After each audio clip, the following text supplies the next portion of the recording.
Charlie Meade, trapper, and Flip Miller, ex-prospector, started a 40-day drunk. Charlie just liked the idea. Flip had reasons. "In a few hours, it'll be wetter than a swamp duck's gullet," said Charlie, grinning behind his whiskers. "And darker'n West Pluto."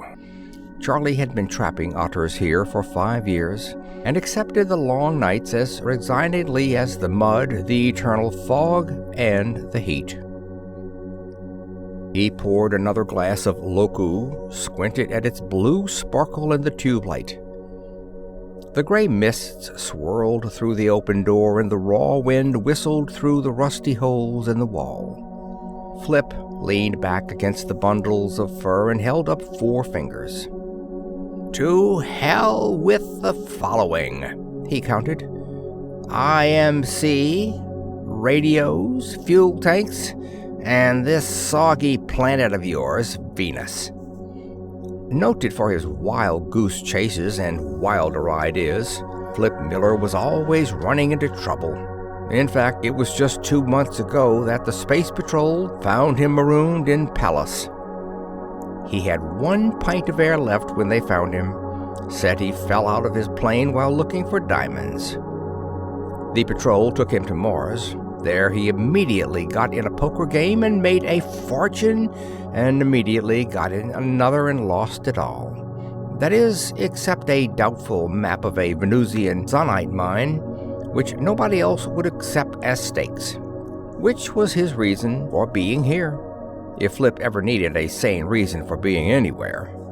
For once, however, his screwball ventures panned out. "And I've been here all these years without knowing $1 billion was in my backyard," said Charlie, who considered the matter very funny. "Leastwise, it was $1 billion till—" "Shut up, you blinking old beetle chaser," said Flip. People always laughed at his misfortunes. Maybe it was because he did too. Charlie's Island was in the middle of the black swamp. The mine was a few hundred miles east. Fused with asphalt and deep in the mire, and thousands of miles from nowhere, it was small wonder it had lain there unvisited since its original discovery. The map had passed through the hands of sundry dissolute, short-lived sourdoughs till the location became as dubious as the other barroom talk. It was Flip's luck that the map eventually got around to him. He was probably the only man in the system who would have believed in it. Filled with quick visions, he figured his treasure up on the spot. It would cost about $50,000 a ton to get it out of the swamp, smelt the asphalt, and ship the ore to Earth. On Earth, zanite ore was worth over $1,000 a ton. Then the fates ran amok. His plane's fuel tank sprang a leak. Flip lost every drop of the reserve fuel that was to carry him back to the mainland. The mainland was 25,000 miles away. Then his sending set blew a transformer and he couldn't radio for help. Last, while trying to ascertain his position on the receiving set, he heard that IMC, Interstellar Metallurgical Company, had just opened a gigantic zanite deposit on Mars. The market quoted zanite now at $20 a ton. Venusian zanite suddenly wasn't worth swamp water. "It sure is too bad," continued Charlie with smiling sympathy. "You probably wished it on me," said Flip, "so you could have company on this mildewed damn island." That was the one blessing in his barrage by malevolent fates. He glided to Charlie's Island, and the old fellow, one of many of his kind in the Venusian swamps, had placed his metal shack, his canned beans, and his Loku at Flip's disposal. To all of which he was doomed till the supply ship came around after the rains, 40 days ahead. "I wish one of your pirates would show up," mused Flip. "I might could bum a ride out of here." "Don't wish that, boy," said Charlie with quick seriousness. "I've been pretty lucky so far, but I told you about the fellow who used to be here. He's buried out yonder in the mud. These here Venusian pirates are about the meanest critters you find anywheres." They come around during the nights, huh? Yeah, when the season's catch is ready for packing. They kill the fellow and take his pelts. You quit talking about pirates, boy. They just as soon skin you as an otter. Say, what about this female pirate I heard about on the mainland? Captain Vixen? I never seen her, never knew nobody that had. She don't come out here, and the natives won't talk about her. But you can bet your Sunday space togs she's behind this swamp raiding. She runs everything on the mainland about ruining the biggest industries there. Supposed to be a native queen back in the hills. Hates foreigners. They say she's nursed scorpions and killed men with her fingernails. Pretty tough date, huh? And now the twilight was coming on. It was starting to rain, and soon it would be blackness and constant rain for 40 dreary days. Oh, hell, yawned Flip. And I didn't bring my bathing suit. He joined Charlie in a drink. The 38th century Halliburton and the Black Swamp Bacchus were doing nicely with the 16th verse of Lulu Drank Loku on Pluto, when one of the more technical gestures necessary to the famous ditty caused the bottle to be overturned. Now look what you've done, said Flip. We've got only enough left for 39 days. So sorry, said Charlie. Flip felt in his shirt pocket for a cigarette and found the ill-starred map which had brought him here. The lines were blurred with sweat, but he could still make out the circle designating the mainland port, the crow's feet designating the swamp, the large X in the upper left where the Zanite was. He didn't need the map anymore, for the location was stark in his mind. In fact, he wished he could forget it. Ah, well, he said. He opened the tube light, held the map over the hissing jet. It turned brown, then black, and he crumbled the ashes in his fingers. I sometimes wonder what'll happen to me next. He heard something above the wind at the door, probably a stray beetle, one of the mud mice which infested the swamp. Then he noticed Charlie's eyes. They were very big, and slowly his mouth fell open. He's gone loco, thought Flip. Charlie was staring past him over his shoulder. Flip whirled around. A woman stood in the door. Flip dropped his glass. Behind the woman stood 3 men. The woman said something in Venusian. Flip couldn't understand, and there was a dumb pause as he stared with eyes that grew wider. The woman wore hip-high swamp boots, 2 guns on her belt, a filmy shirt open at the throat. Her hair, uncovered and flowing, was golden, vaporous as the mist. Flip heard Charlie replying in the native language. The woman stepped into the room. Eyes flicking into every corner, the 3 men followed her. In the hand of each was a .03 pistol. She halted before them, and Flip rose from his chair like a ghost. Charlie sat very still. His face was pale, eyes narrow. Sit down. It was a command, and Flip sank back down helplessly. In his amazement, he'd probably have done anything she said. She spoke English in the liquid tones of a native, and she was Venusian in all its ancient connotation. Her eyes met Flip's evenly, calmly. Her eyes were emerald green. You are Flip Miller, she said. You have a map. Give it to me. She held out her hand as if refusal to her easy words was unthinkable. Flip found his voice. Oh, he began. Her eyes were cold, commanding. His ego rebelled, and he stood up quickly. With a swift hand, one of the men pushed him back down. Flip came up again with fists balled.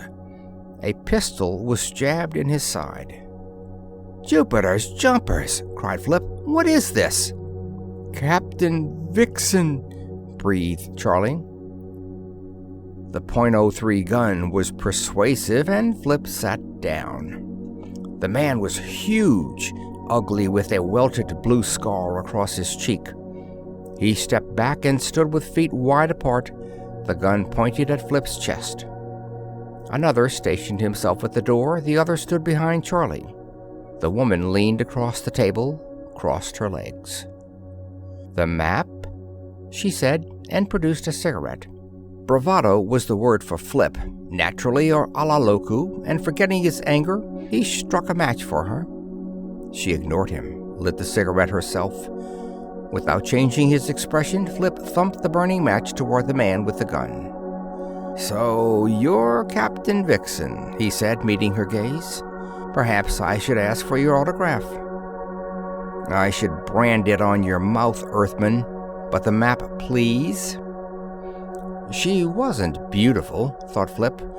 Her eyes were too far apart, her lips too large, sensual, and her green eyes, her eyebrows long and slanting, her firm, lithe sleekness, they were more feline than feminine, which was dangerously feminine, thought Flip, and perhaps she was beautiful. "Captain Vixen, the legend does you an injustice," he observed. "The complexion, like swamp lilies in the mist." Then he laughed, for lovely women weren't danger to Flip Miller. Quite on the contrary. "Now, what's all this about a map? My Zanite mine?" "Fool! Did you think your arrival on Venus was not made known to me, and your purpose here?"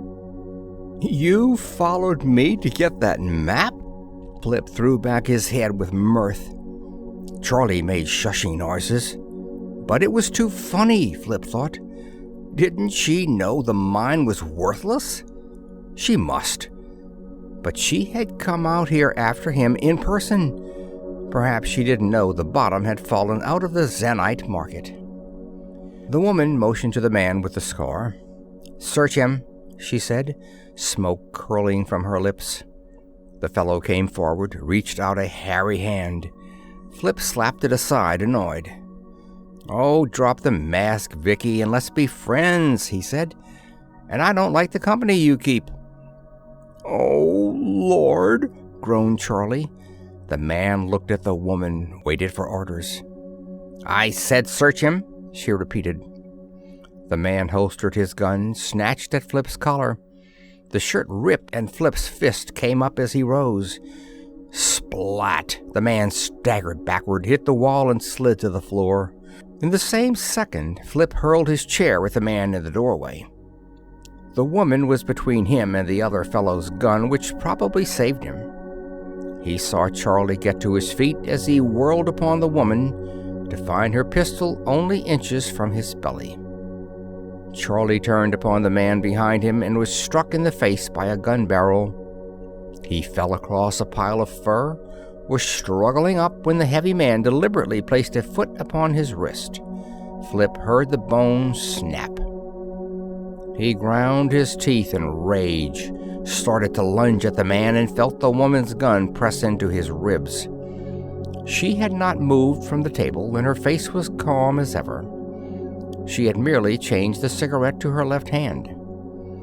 Fingering their bruises, the men Flip had dealt with came up.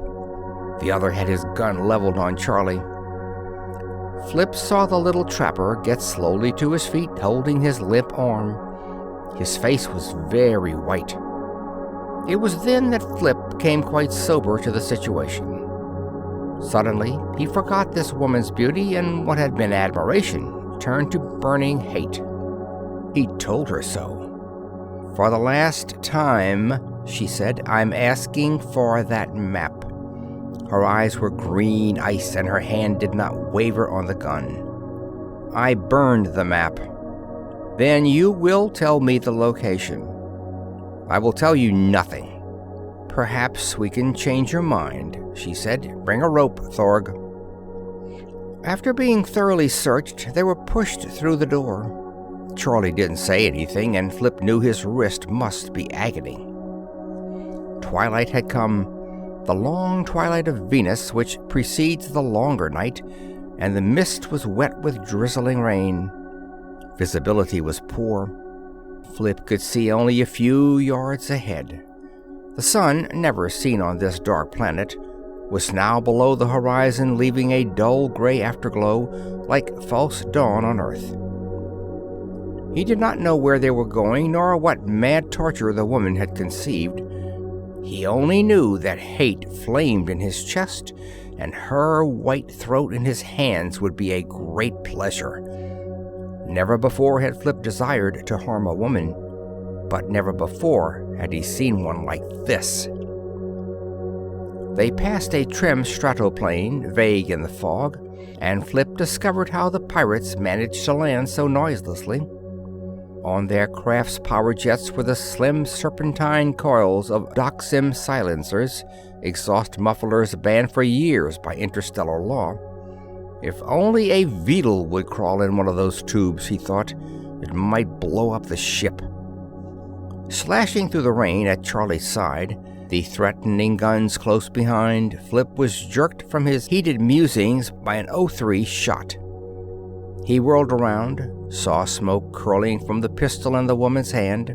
A dead beetle, an exceptionally small mud mouse, lay at her feet. Lordy, thought Flip as he pushed on. The woman was heartless, mercilessly cruel for the sport of it.